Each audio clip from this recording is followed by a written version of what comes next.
Hey guys, welcome. Hat Tuesday number 29. Hat Tuesday number 29. Wow, I'm looking at myself on the screen. I guess I got really tan. No secret. I like to go out for walks. I've been doubling and tripling up on my walks lately, so I think my skin tone will reflect that. So yeah, really good topic for today. Looking forward to it. Let's see, we got my main Josh. Josh, welcome. Josh is now a moderator here on the channel, joining Morgan and Ian. So I got three faithful moderators. Josh has always been, holding down the chat, so it makes sense to add him along. Josh, welcome. And then we got my man Paul. Hey, Paul, how you doing, my friend? All right, thank you. You? Doing well. Oh, you gotta talk about this hat. I have not seen this one. Oh, this one. Oh, have I had a weekend? I've made 3 hats this weekend. Yeah. Two customer hats. So one I've already sent. It was a Johnny Depp copied like this one for a gentleman who's a DJ and entertainer. And then I've just completed this Homburg, which beautiful. What happened was the gentleman and I found this. Well, in fact, I found it, but he fell in love with this beautiful sage green felt. It is the picture here doesn't do it justice, and he loves Homburgs. So I've made him, I think, 3 Homburgs, and he's bought 3 or 4 from me, and he asked me if I could make this into a Homburg for him. Which that sweatband, the contrast there. Yeah, even the stitching is in the light green to match, So it's come up very nicely. So I'm happy with that. But then I thought, well, hang on a minute, I haven't actually made a hat for my son's wedding. So I had to go and get I've got a couple of suits, and I've got one hat which I'm going to wear with my dark blue grey suit, and then I thought something for the evening. It was a little bit outlandish, so I put this together. So it's the suit is a blue suit with a beige check on it, and it's and what I've got here is I've got a nice vintage blue grosgrain with then the beige and then a little bit of trimming on there. But it's obviously a festival hat with a center crease and a nice sort of pencil curl to it, which I've actually put the trim all the way around, which is cool. And then inside, just a very nice sort of 2-inch leather sweatband.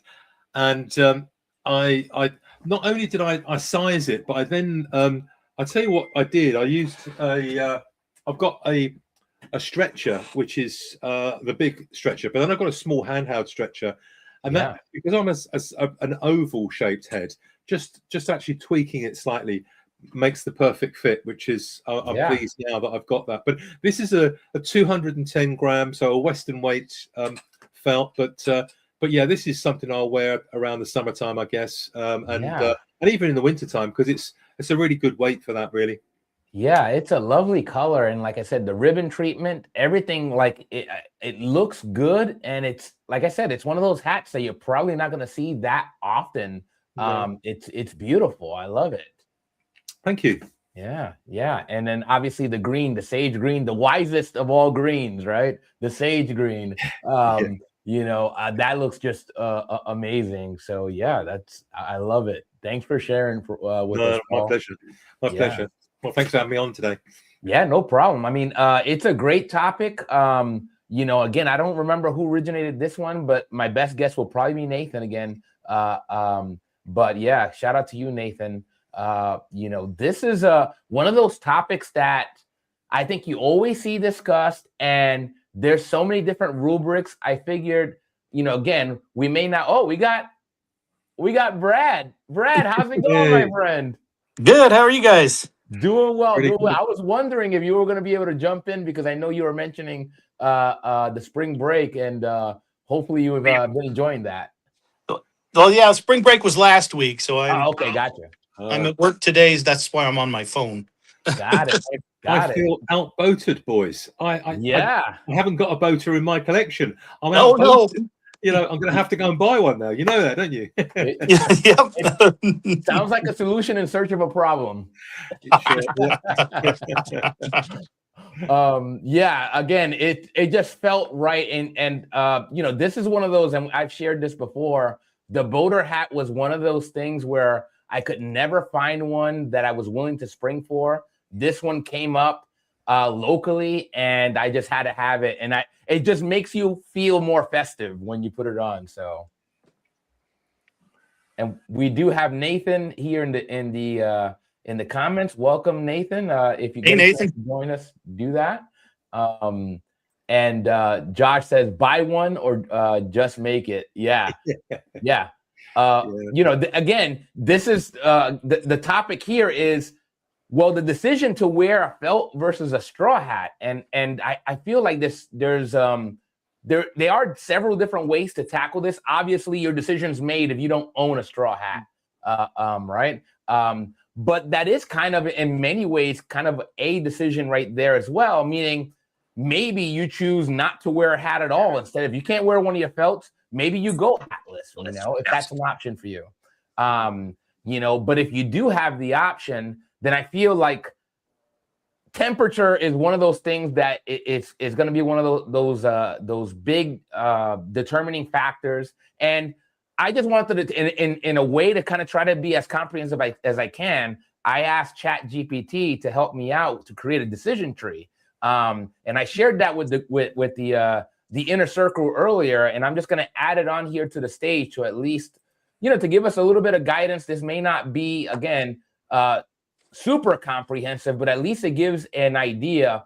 And sure enough, temperature was right at the top here in terms of that decision. And I really like this breakdown because it's kind of what I had in mind, right? Like I as somebody in the U.S., I think in Fahrenheit, not Celsius, and I was thinking 60 degrees and also 75 degrees. And for me personally, I think that rings true. And then obviously anything in between is kind of like that kind of no man's land. And I don't say no man's land. It's just like that gray area where there might be other factors. And I think one thing that I don't know if it's covered in this decision tree is wind chill, right? So how much wind is out there?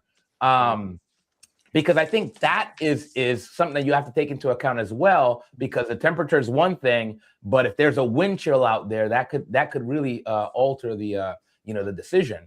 But yeah, I just wanted to throw it in your guys' court to see if this is somehow rings true for you guys, or it's a little bit different. Well, a couple of things there, Luke. I mean, the wind chill thing I really get, because as you can see, I'm very follically challenged. And what I find is that I've been used to getting a scarf, a linen scarf or something, and wearing that just on the base of my neck up to my ears, if you like. It's very, very cold. So that's a very, very good point. Over here in the UK, we don't get as sunny weather perhaps as you do in the States. And in fact, I sat back and thought, what am I going to wear this summer? Because I'd made a straw hat last year, which was I think I've shown this before, but very much a sort of high front end Panama type. It's very much a sort of hat that you'd see in felt, but with a much bigger brim on it. And this is quite a nice hat to give me good sun protection and around the neck and everything. And so this I quite like. But I thought, you know what, we don't get many days that are over sort of 17, 20 degrees, I suppose, here in the UK. So I thought, what can I do in the way of felt? So I thought I'd go for about a 80 or 90 gram, maybe 100 gram felt, and then make a light colored hat. So I obviously like this style of hat. So I made this because I figured that it's it's a light enough color that it will reflect the sun rays. I think it will be quite warm at anything over about 22, 23 degrees. And at this stage, I haven't put any holes in there. I can put the holes in there with the eyelets and things, but I've not done it yet. But the straw thing is a funny one, really, because it is quite cool over here. We don't get many days over 25 degrees, I suppose. And that's something that one of the gentlemen, Gareth, over on the Hats and Guitars forum, I believe, Yeah. mentioned the same thing. He's like, over here in the UK, he doesn't really own any straws because it really isn't required. And that might apply to everybody else in that region, and if your region happens to have similar weather. But yeah, great points. I think Josh here mentions, I need 2 hats to run an experiment: 1 straw and 1 felt, and a laser thermometer. We'll wear both hats on a sunny, hot day and measure the different temps in the shade the hats make. Interesting Wow. idea. I like it. I mean, it's nice to be able to do things with some data, some hard data. So yeah, it's I can't wait to see the results there.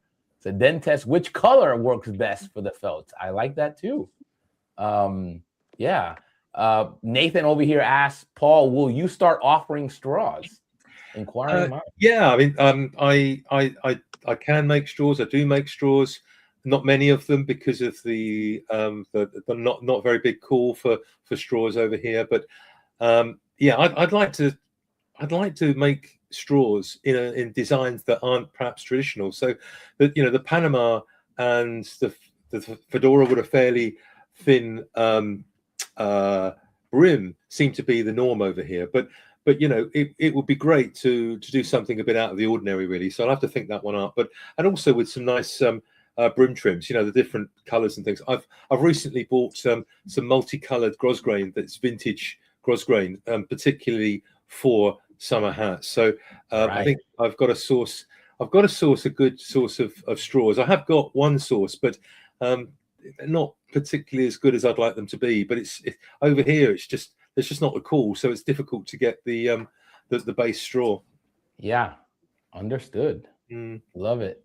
Brad, did you want to mention anything about the rubric, or you dropped some great facts, by the way, in the and if you want to just repeat those, because I thought that would be really interesting for the audience to hear. Well, yeah, because I was, when you first posted that this was your topic for today, I got to thinking about tradition, and that's really where this is coming from. Felt hat day and straw hat day.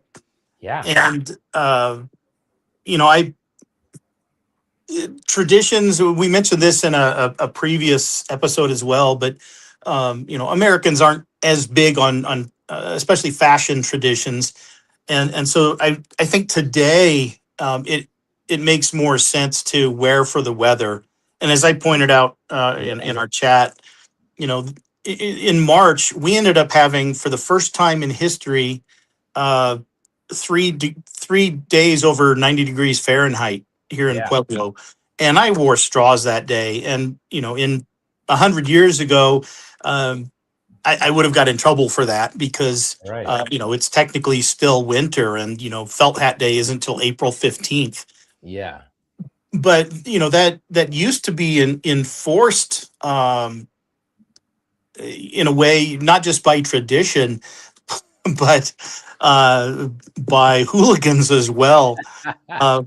Especially in New York City, because the idea was, and this comes from the hat manufacturers, they encouraged men on Felt Hat Day, September 15th, to take their hat, their boater, and to punch their hand through the top of the crown and throw it away. And then you wear your felt hat.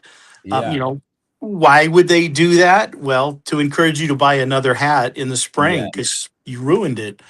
And so that was tradition, whether or not you destroyed your hat. Tradition was you put it away for the winter, fall and winter on September 15th. But in New York in particular, they had an issue with teenagers going around snatching the hats off of men's heads and destroying them. The biggest instance of this was in 1922, of what they call the Straw Hat Riot in New York City. Roving gang of teenagers on September 13th, 2 days early, started going around snatching straw hats and destroying them. They usually stomp on them. Yeah.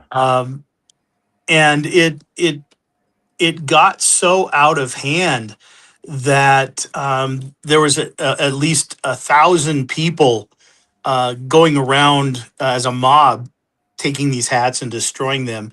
Yeah. Um, they would take poles or sticks and put a nail on the end of them so they could use it as a hook, and they could snatch the hat that way. They didn't have to get even close to the man. Yeah.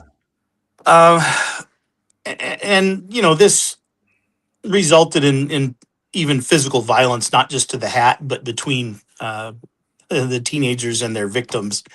Yeah. And for years afterwards, it would be a problem on Straw Hat Day that if you wore your hat September 15th or later, or your straw hat, these teenagers would still go around and take them off your head. So Yeah. I'm glad we've moved on from those. We don't usually think of teenagers as being fashion arbiters, or in this case, fashion enforcers, but Right. that was a problem. Yeah, and you never know. They might have been working under the table for a big hat. That could be. It just reminds me of some of the old like labor union type Yeah. movies that I've covered here. But yeah, it's fascinating. Like some of the things, obviously the tradition, right? The social norms and how that's enforced. Sometimes it can just be done with a snide remark, right? Like you talk about like that whole like when. The factory conditions when you work by piecemeal, they had a term called binging, right? When somebody was working too fast and making everybody else look bad, they call it binging. Hey, slow down. What are you trying to make it look bad? Yeah.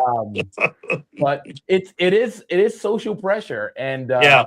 it's one of those things that it's gonna dictate how you go about the business. At least you'll give it some thought, and that's already like kind of interference.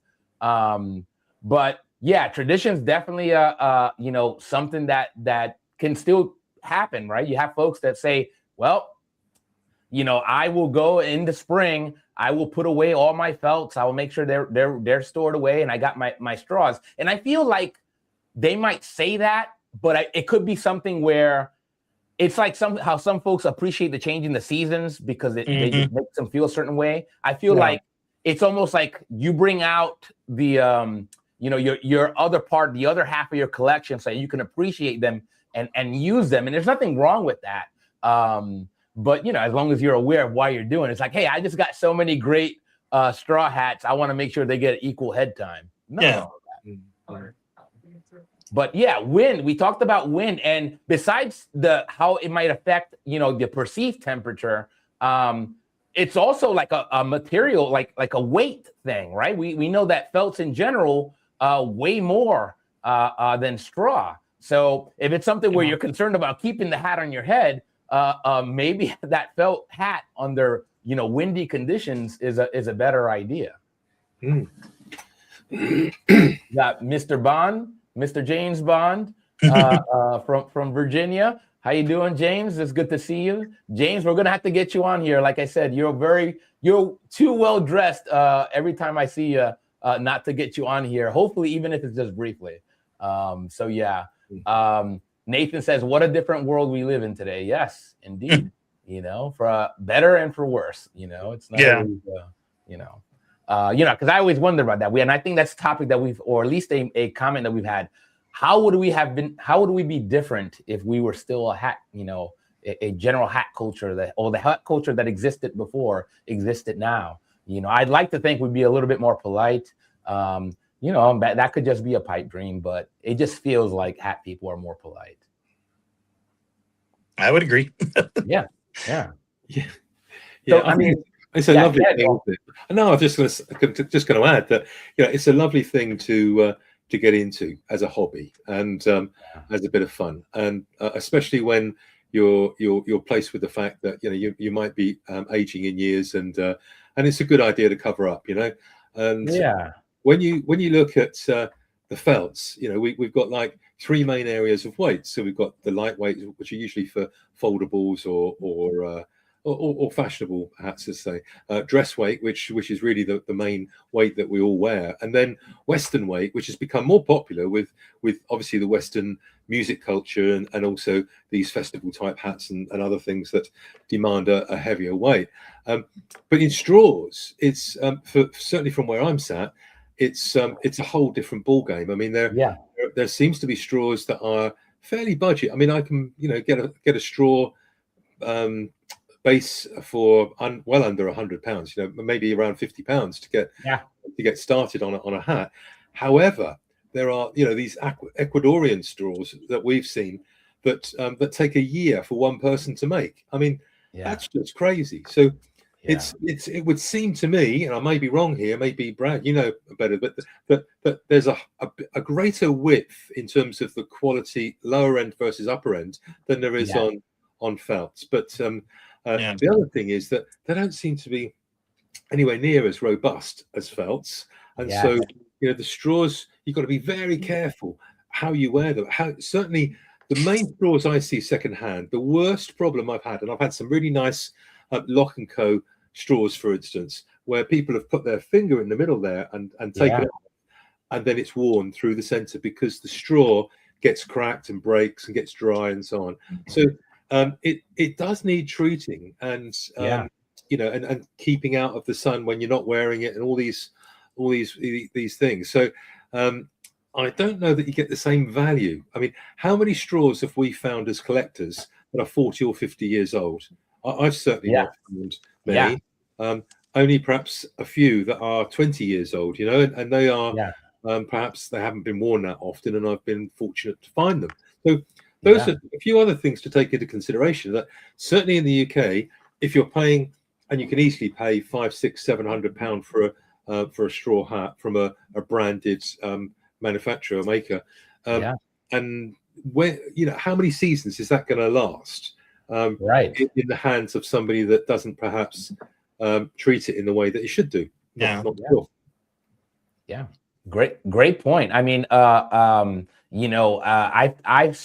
seen several folks comment that are vintage, the vintage hat nerds, that say that they kind of given up trying to really find it doesn't mean that they don't exist. I mean, this one is from the 50s. It could have not been worn a whole lot, and that's fine. I think that's a case for a lot of hats, but a lot of folks, they don't bother because every example they come across is just not worth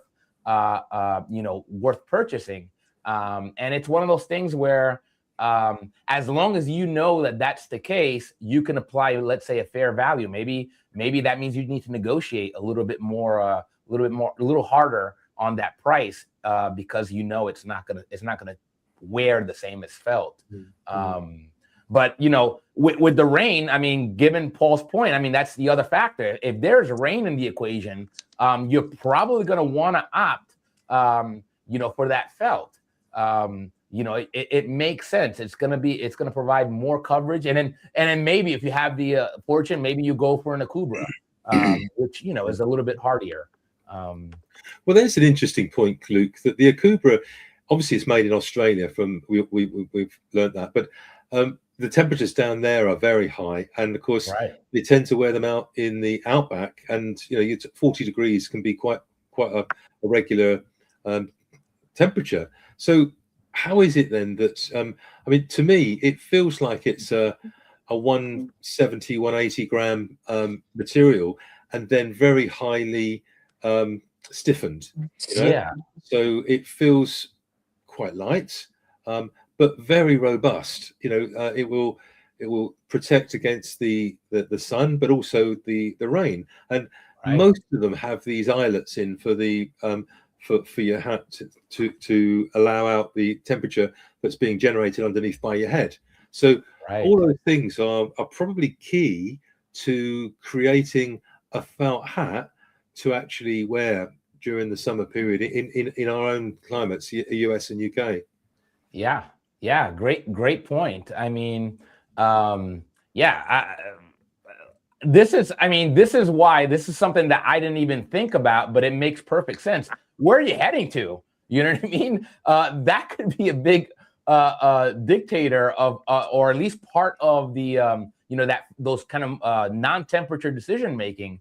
Are you going to a more formal setting versus somewhere that's a little bit more casual? Obviously barring Miami, where everybody seems to wear a straw.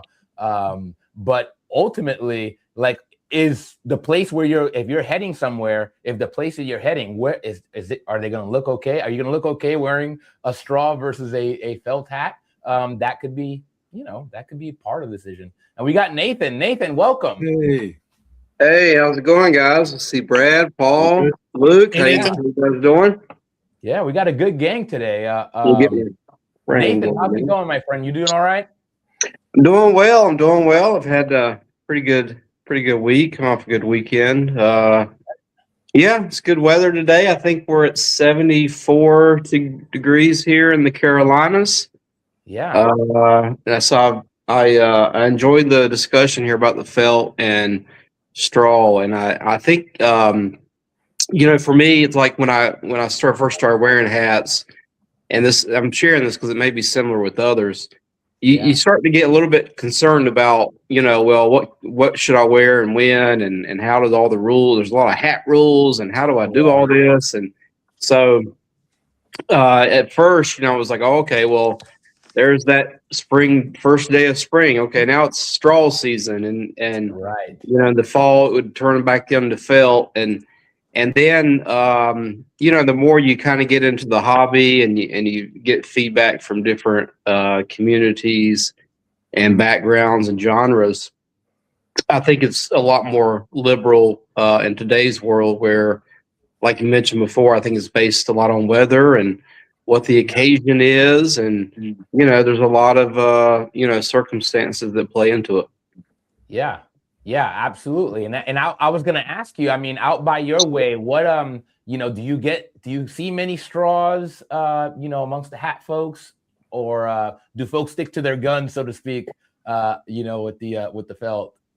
Yeah, I think I probably it's probably here it's more seasonal. So yeah, from spring through early fall, you'll probably see more straws. Yeah. And then felt in the fall and winter. Now, the Western hats I've noticed, that's a free for all. I see more felt Westerns than straws, just in general, whatever time of the year it is. Yeah. I'm not sure what drives that, but I do see a lot more felt Western at all times versus the straw. Right. If you're a professional cowboy or Western supporter over in America, would you typically spend quite a considerable amount of money on your Western felt hat? Yes, and you would. Many of them, because that's the sort of impression I'm beginning to build up. Whereas over here, I work with a local Western shop, and they're telling me, well, to get somebody to spend over £125 on a Western hat is quite a challenge. Yet in the States, that's probably considered just an entry level that you probably buy your child. Right. Yeah, for sure. Because I mean, these nice. I mean, the run of the mill Western hat that most of the public can get. That's your wool blend, a 3 or 4X wool blend. You're going to be in that $100 to $150 range on that, which I think is overpriced for just a wool hat. But if you're going to get a felt hat down here, a good Western felt, I think you're going to be in that 3.5 range. To get kind of an entry level, a good felt, Western hat. Yeah. Well, and many working cowboys, professional cowboys, even rodeo, they're the ones that are keeping the custom hatters in business. Most of the custom hatters that have been around 20 years or more deal strictly in Westerns, or primarily in Westerns, because that's where their bread and butter is. And, these guys will drop $1,500, $2,000, $2,500 on a felt hat from some of these custom hatters. And so it's a completely different market from the the dress felts like we think of. Yeah, I agree with Brad. Those guys, man, they will spend Yeah.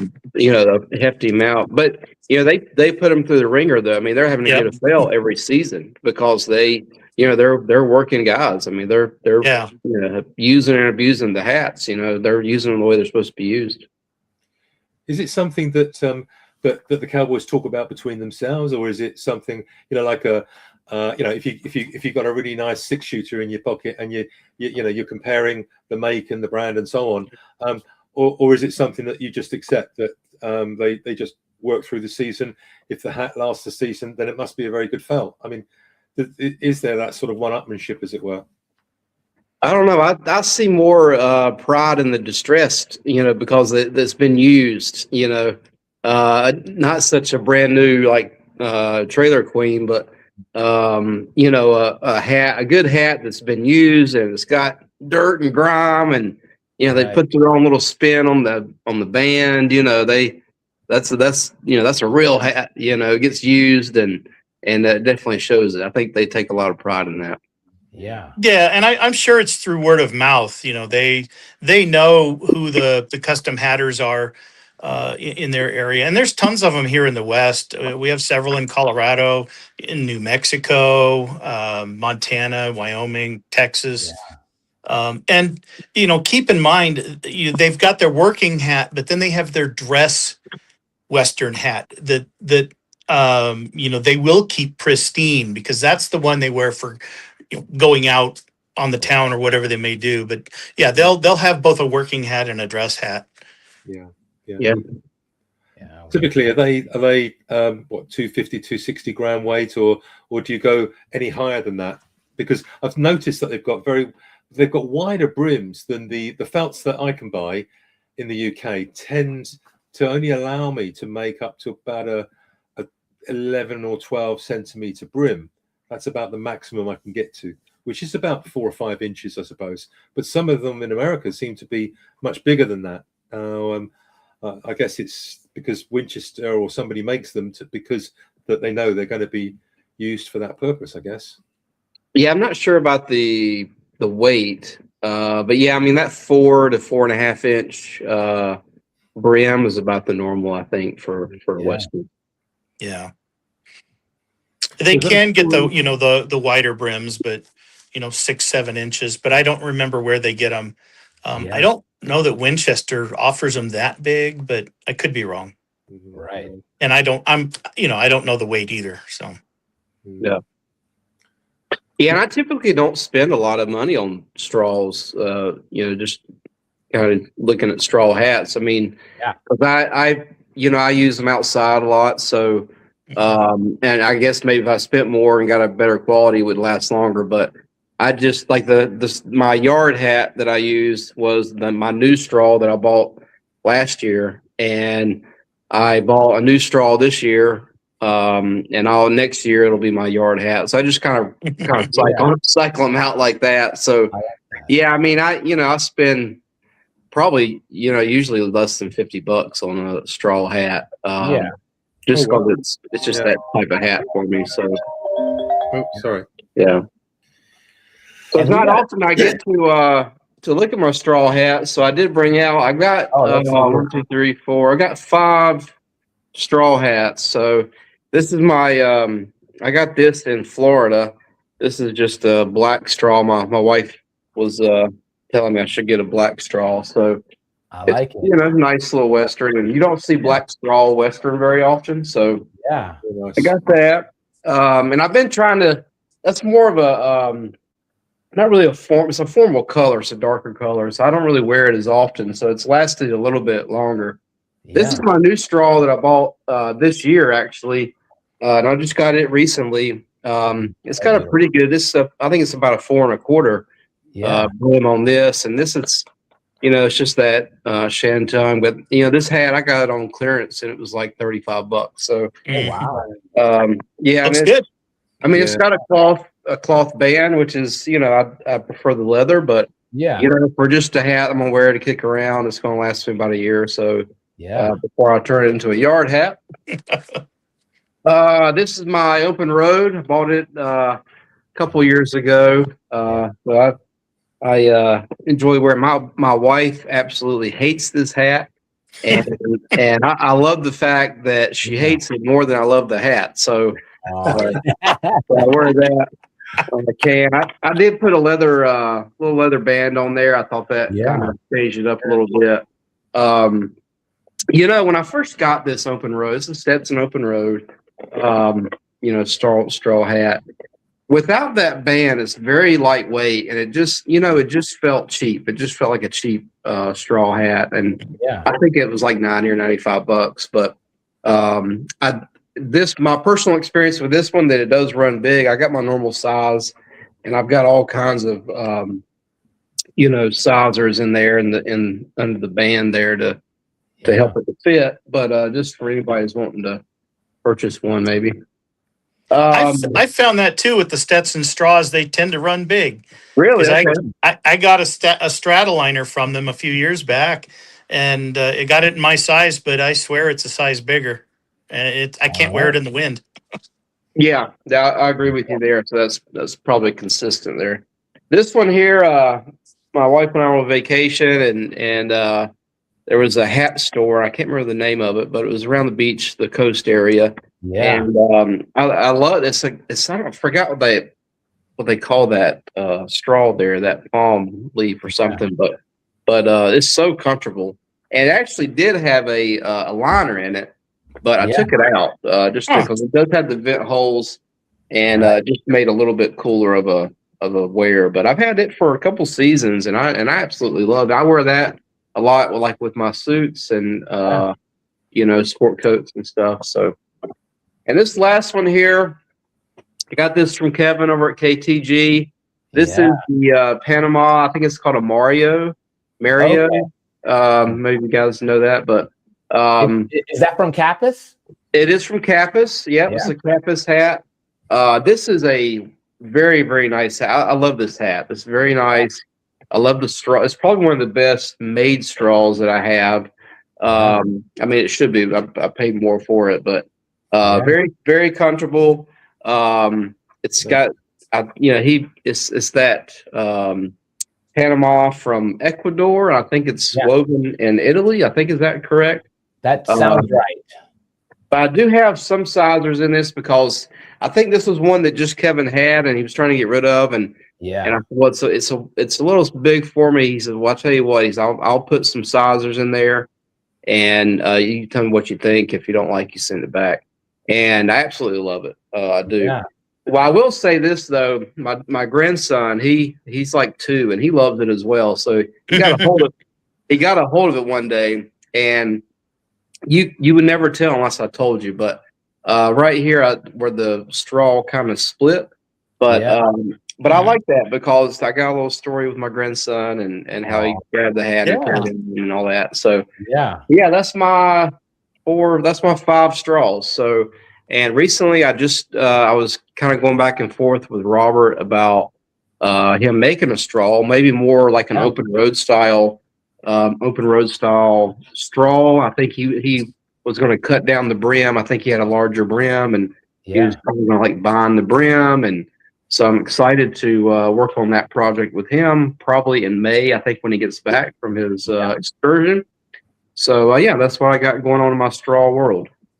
I love that. And shout out to Kappas, by the way. That's an excellent. I actually, for those folks that remember, when I bought my dad, a wool derby, and it actually, I found that, I think it was at a thrift store, and it was way too big for me, but it happened to fit my dad, so I gifted it to him, and it was made by Kappas, and he's pleased as punch with it, and it did have some damage on it, and the Kappas folks are really great to deal with, and they're actually based in Queens. So if anybody wants to go check them out, I recommend it. I think they're in Long Island City, Queens, New York. So Kevin stocks their straws, and I believe you're right. They're from Ecuador, but I think you were right in terms of the Italy connection, but I didn't want to misquote that. But it seems like great deals. They're not cheap, but they're also not outlandishly priced. And so shout out to Kevin for giving you a great deal there. Yeah, I mean, as far as the quality of it is outstanding. Like I said, it's probably the best straw that I have, and it's, I mean, just to look at it, to feel it, to wear it, obvious difference there. It's plain as the day. And now, is that run by? It's kind of like a husband and wife, family owned. I mean, I think it's family owned. And again, I don't want to misquote because I've only talked briefly with the gentleman that was helping me out over the phone. And his name was Robert, if I recall correctly. And just so gracious, you know what I mean? Like, you know how when you talk on the phone with some folks and then you get the feeling they want to hurry you off because they got something better to do? Never. Like, he was there, like, what, you have any questions? Like, hey, just come visit us, you know, and we'll be happy to assist you with anything. And I'm like, wow, you know, it's like that left a big impression. I mean, we've talked about Lock & Co. and the impression they left. Kappas, you know, shout out to Robert at Kappas. You know, you really, you know, shone a great light on your organization. Yeah, it's just nice to deal with folks that know how to do it. They know how to do it right. Nice, very nice. Yeah. I think he stocks those. I think he sells. I don't think you have to wait on him. I think he's got them there with him. Yeah. And you know, one day I didn't actually go out and visit them, but Kevin has done video where he's gone to visit Kappas. So you can check that out on his channel, Hats and Guitars. But you know, we got a great comment here by James. I enjoy switching. I was talking about this before. He just says, I just enjoy switching from straw to felt in the early springtime. By May, I only wear a boater until early fall. And like I said, there's nothing wrong with that. Like I said, you don't need a reason. You know, it's like those folks that own multiple cars. They got maybe a convertible that they'll break out in the warmer days. Nothing wrong with that. I just want to have this for a special purpose. It's okay. Now, what's the history on the boater? Because I see both of you guys. I think Brad's got one on too.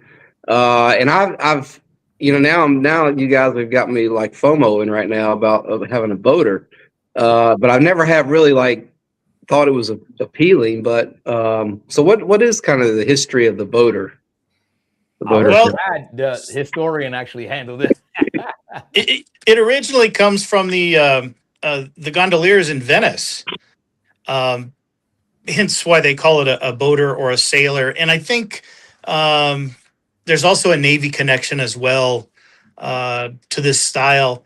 But in the, and I don't remember the decade, but probably around the 1870s or so, it started to get popular among the middle and upper classes as a hat, both in the UK and in the United States. And, you know, they were imported from Italy for the most part up until, you know, I think late 19th, early 20th century, some of the hat manufacturers started putting in the equipment to sew their own straws. And I know that's what Crowfoot and Knapp did as well. And so they, you know, they were producing those. But I think by the 1930s, they had kind of fallen out of favor. And Panamas and other style of hats, you know, straw hats took over, but you could still find them. By the late 40s, though, I think most of the equipment was gone in the factories, and they were strictly importing them from Italy again. Huh. What's interesting is that they made a silk version called a silk sailor, and it was a lady's hat. I see them for sale every once in a while, and people will think it's like a priest's hat or something like that. Yeah. It's using the silk hatter's plush. It looks like a top hat, but it's shaped like a boater. And you know, the silk sailors were quite popular among the ladies up until the 1920s. Now, I've never had a kind of boater in my hands, but just from looking at them, from where I've seen them. Now Paul will tell you, I'm kind of more of a long oval. So it is a boater shape. Is it going to be more of a round shape on it, or? Yeah, this one actually has what's called a sizor feature that allows you to adjust. Because it kind of does look very circular. And I don't think I'm a long oval but I am ovalish, I guess, if that's a term. And I don't know, this fits me pretty darn well. Yeah. It looks like, let me see if I can get Brad. This, yeah, I'm trying to show this. Uh, Another feature they had was a cloth edging around the leather that allowed it to expand its shape Yes. into a long oval or something different. Yeah.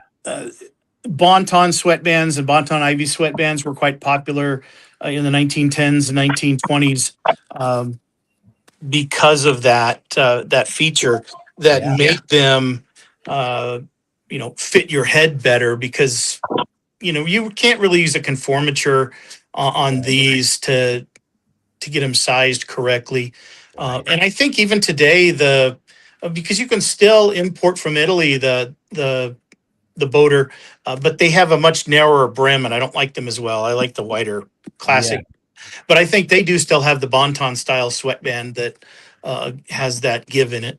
Yeah, my sweatband definitely feels more plush, and I think that's kind of what you had described there in terms of the characteristic. Mine happens to be Knox, yours is Dobbs, so also Hat Corporation of America.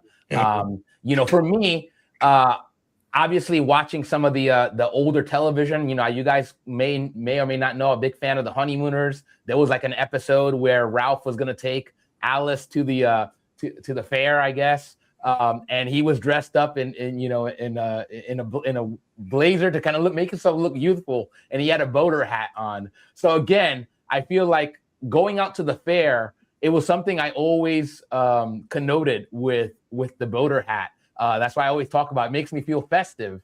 And then obviously Public Enemies, right? The most viewed video on this channel, you had Johnny Depp in that movie wear a boater. I believe it was primarily, I remember the movie theater scene, because he's got the glasses, the kind of interesting glasses, and then he had the boater hat on. So going out for a night on the town, so that for me is like, I think I have that connection in my brain in terms of festivities. So is it, well, two questions. Is it, I noticed, is it brim, always brim up? And then second question is, now you mentioned you had a Dobbs, and I think the other one was a Knot. So what is a good entry level boater? So that's two questions there. I don't have that answer, but maybe Brad does. If you're looking for a vintage, any one you can find in your size. Yeah. If you're looking for a modern one, I think there's only one company that makes them, and they there are several. That, Brad. Several. Sorry. Go ahead. No, I was just going to add there that I think only a few weeks back, I've just learned that there's a young man in his 20s who's just purchased the machinery and is actually making straw boaters, new hats here in the UK. So oh wow, I'm going to try and reach out to him to see if one, to see if he'll come on the channel, but two, to see just what he's doing and see whether it works. But what I didn't realize is that I bought a sewing machine from about 1865, not really knowing what I was buying, and actually it's a sewing machine that actually sews boaters. So I've got the equipment to make a boater. Having the equipment and it's what was it? And actually doing it are two different things, mind you. But I've got the gear, but no idea. And is it always brim up for a boater? I don't know what the size of the brim is. Yeah, it's fairly stiff. I don't think this is going to give without. Yeah, there's no give. These are stiffened to the point that they're, and it's supposed to be a flat brim. Right. Gotcha. Okay. It feels like a waffle. That's when you for me, like I was like, wow, this is like a waffle cone. Oh wow. Yeah.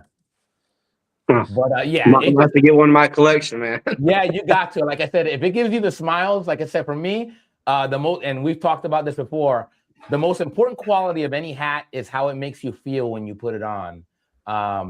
If it gives you that dopamine hit, and and it's not gonna impact, it's not gonna break the bank, then do it. It's like, and for me, there's very few hats that I put on that give me that instant like, hey, I better go find some place to go.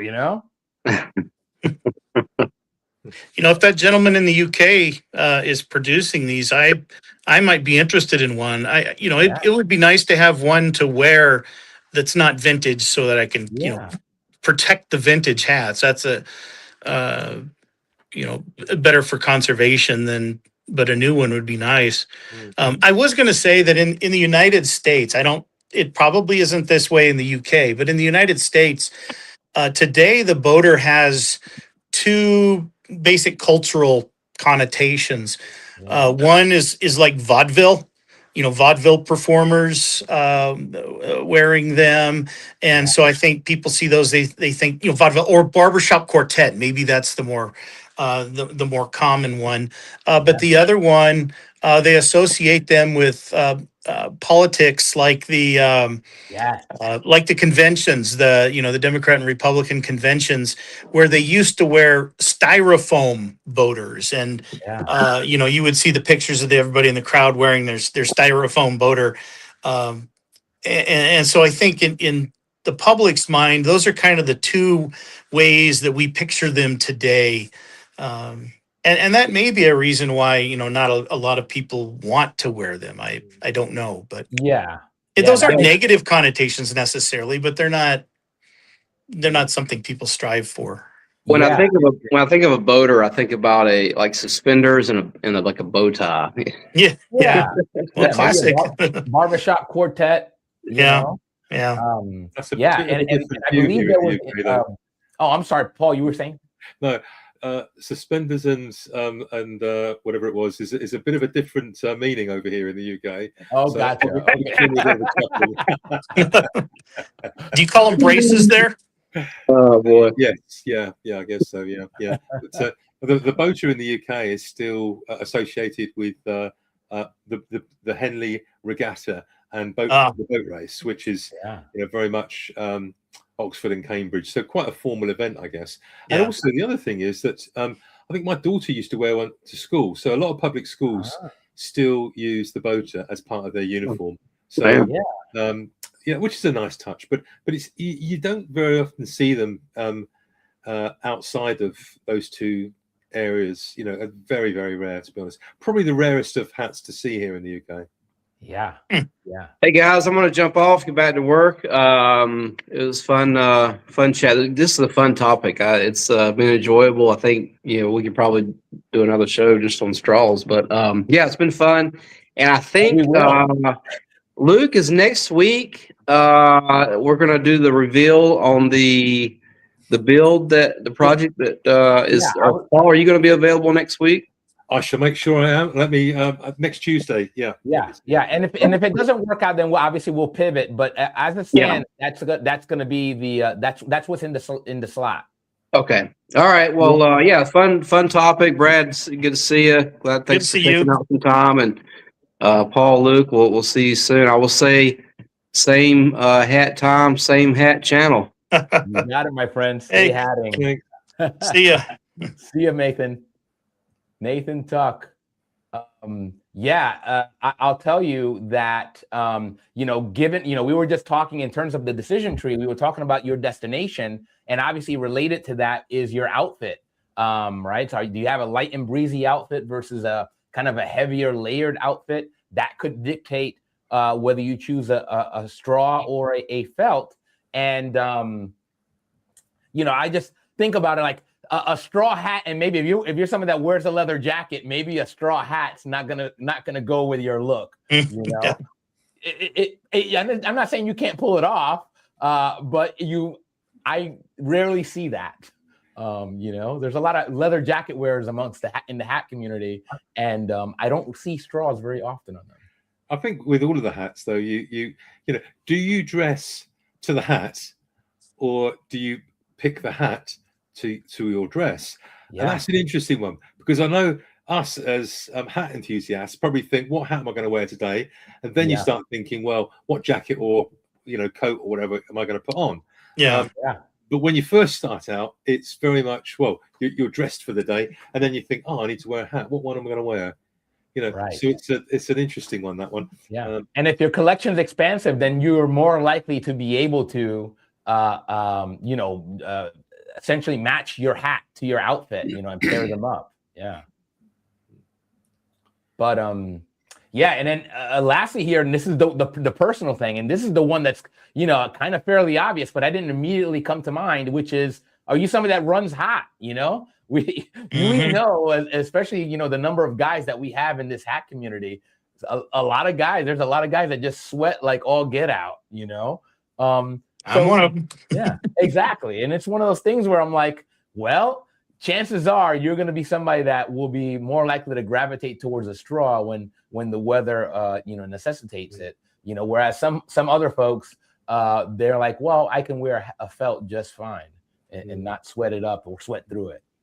It's a difficult thing because people like myself see hats that have got staining around the base of the crown and around the grosgrain, and you know, that's quite difficult to remove at times. And and in fact, on many occasions, I've had to remove the grosgrain and put new grosgrain on. I mean, it can be sorted, and the hat will look absolutely fine again. But you know, when you do get caught out, and you're either walking further than you thought, the temperature gets warmer, you've got a felt hat on, you know, and you decide not to take it off, then you do run the risk of getting the salts to come through and stain your felt. So it's not something you think about until it happens to you, and then it's always on your favorite hat. How does that work? You know? Yeah, it's like they know. You know, it's one of those things where I'm like, again, and I think that's also part of the allure of being like a vintage hat nerd, at least one with, I guess, with my mindset, which is it's going to come to me probably with some battle wounds, and it'll probably leave with some battle wounds, you know. You know, and I just kind of take it as that and try to have a good, you know, but you still get, and then especially your favorite ones, you're like, I could have done without that. I just want to make sure, I think we're approaching on the hour. I want to make sure that I open it up to see if you guys have any comments to close us out here. No, all good. Thank you. Really enjoyed the chat. Thanks. And Brad, thanks for the insight on some of the things that you brought to the table. It's great to have a different view. I enjoyed this too. And Nathan inspired a new insult, I think. Really? Share. You could say to somebody, you're as useful as a liner in a straw hat. Because you know, when he mentioned that it came with a liner and it has the grommets for ventilation, I thought, who puts a liner in a straw hat anyway? That's very weird. Right. But that's another interesting point. A lot of my felts, I used to build the felts in a traditional way and sew in the liner. But then there were people that said, look, in the summertime or in the springtime, I want to take the liner out, or I want to wash it, or so on. So now I just place it in there and then flip back the leather sweatband.